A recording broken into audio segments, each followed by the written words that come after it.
What is happening, y'all? Cowboy here, and welcome to our first build video for Ghost of Tsushima, and this is the Unbreakable Samurai. So a big thanks to Sony for a copy of the game, and in this build video we're going to be taking a look at a playstyle that heavily revolves around swordplay and constant damage to enemies. So, to jump straight on into it, the first thing I want to talk about is the armor choice that we're using here, and that is going to be Gosaku's armor. Now you can find this as early as Act 2. It is one of the mythic tales right here, the Unbreakable Gosaku. You need to recover 6 keys from the Aoi, Ijima, Kuda, Kojimisu, Ohama, and Yagata farmsteads, and then after that you can fight past some Mongols and pick up the armor. And this armor is phenomenal if you're the type of player that wants to constantly be in the fray and have a big focus on swordplay. We get a massive increase to health, a major increase to stagger damage, and anytime we kill an enemy, we're restoring 20% of our health. It also comes with a really badass looking helmet when fully upgraded. Now, to go on into the charms that are so OP with this setup, we're going to be using the primary charms of SHINATSUHIKO and Susanoo. Now, Susanoo is going to give us a 30% chance to instant kill an enemy anytime we stagger them, which with an armor that enhances our ability to stagger, you can probably already see the synergy here.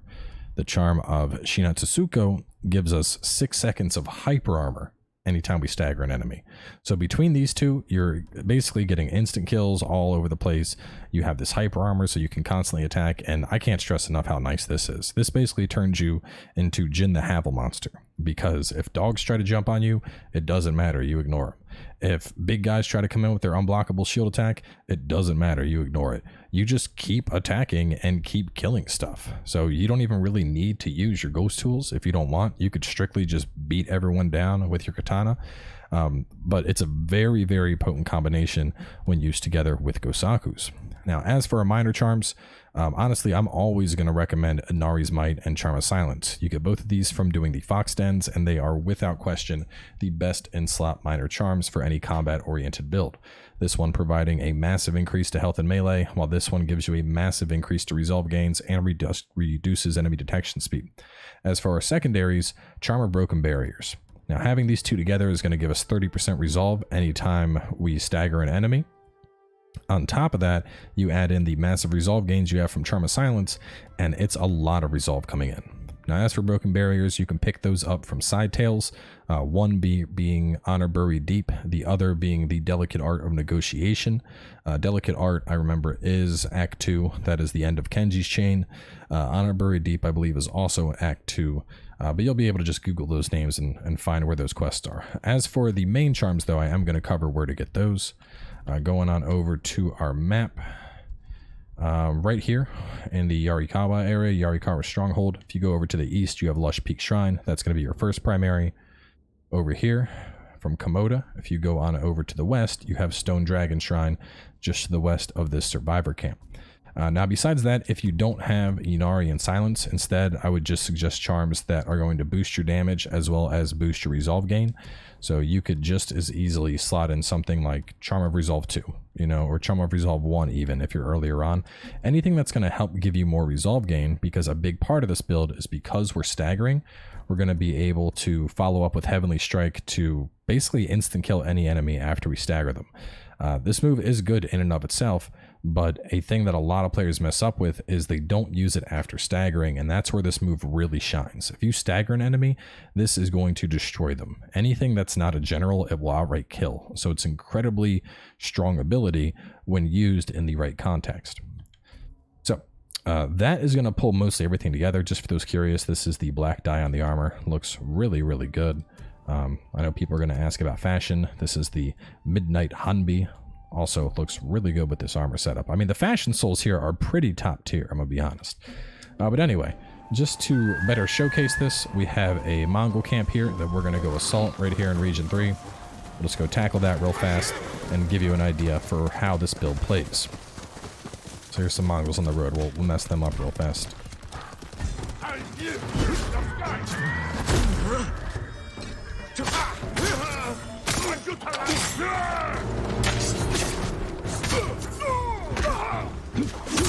Now I tested a couple different things. I also tested pulling extra stagger damage, because there's charms that will give you a moderate increase to stagger. but I found that, honestly, we have so much stagger damage already that increasing it further wasn't going to really make a big difference. You could certainly run that, but you're just not going to really see a difference from it, if we're being honest. Essentially, we already have enough that, like if we're fighting a heavy, for example, we can already break the heavy in one moon stance full combo. Just kick, kick, strike. That's going to be enough to break a heavy. 2 strikes with stone stance is enough to break any swordsman. So adding on in extra stagger damage, I didn't really feel like it made a difference against most enemies. You will see a difference in the duels, the boss battles, if you will, but those are so few and far in between that I didn't feel it was worth dedicating a minor charm slot to having more stagger damage for that effect.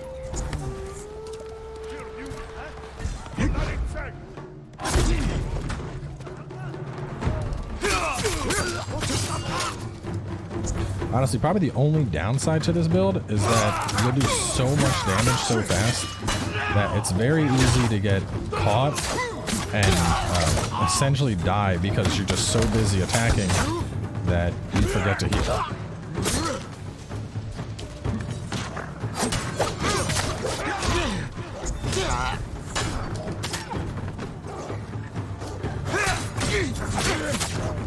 You kind of see the square prompt showing on up there.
So as you can see, just massive amounts of damage.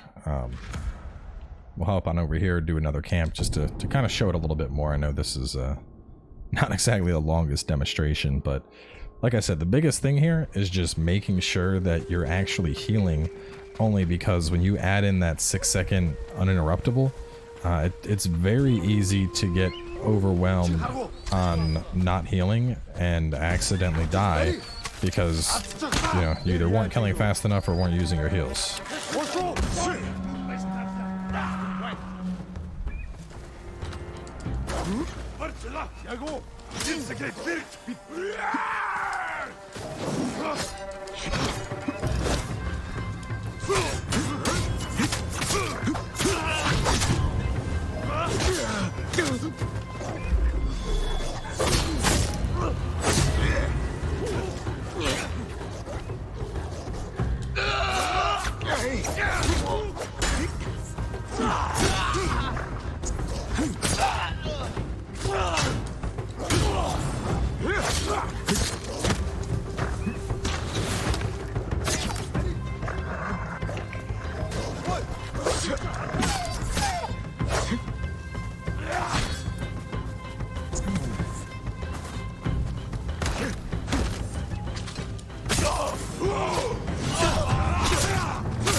Too dark in there.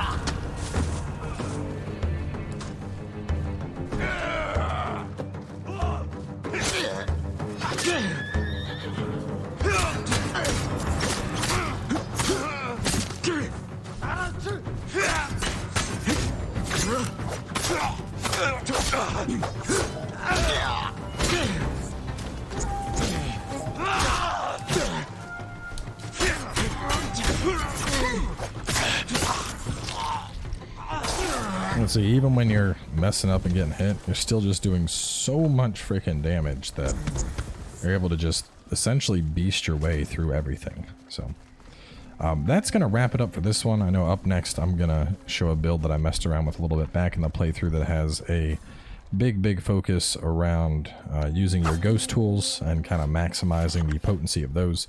But either way, make sure to check this one out. Definitely a lot of fun. I found myself playing with this for the majority of my playthrough, and if you're the type of player that wants to have a big focus on just jumping into combat and using the sword and going through all your stances, this is definitely going to be a play style that I think you'll enjoy. So thanks for coming on by, and I'll catch y'all next time with a different build approach.